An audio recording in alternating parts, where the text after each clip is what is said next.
Tiga fasilitas yang dikembalikan ke pemerintahan Kota Makassar berupa prasarana, sarana dan utilitas atau PSU di 3 perusahaan, masing-masing Perumahan Minasasari Kecamatan Rapocini, Perumahan Gria Beringin Permai 2 Sari Kecamatan Rapocini, serta di Perumahan Meranti Townhouse Sari Kecamatan Rapocini.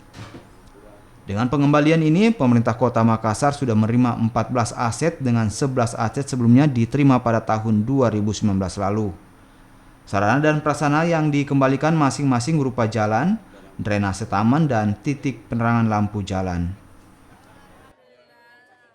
Kita lihat berupa jalan, berupa drainase, dan juga beberapa sarana-sarana lainnya yang sudah ada memang menjadi penunjang di sini, dan itu akan tetap dalam tahap perbaikan dan lain sebagainya. Secara total kita hampir 1,7 triliun, hampir 11 pengembang yang kita sudah lakukan, karena memang ada prosesi administrasi yang harus kita lakukan sebelum kita penyerahan untuk itu dilakukan.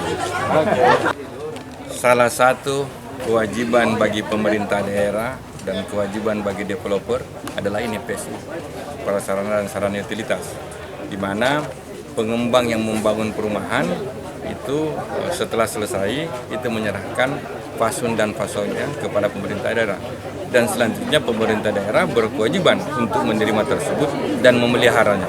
Nah, ini memang selama ini banyak juga yang belum optimal dilaksanakan, dan arahan-arahan KPK juga yang mempercepat untuk segera dilaksanakan kewajiban ini.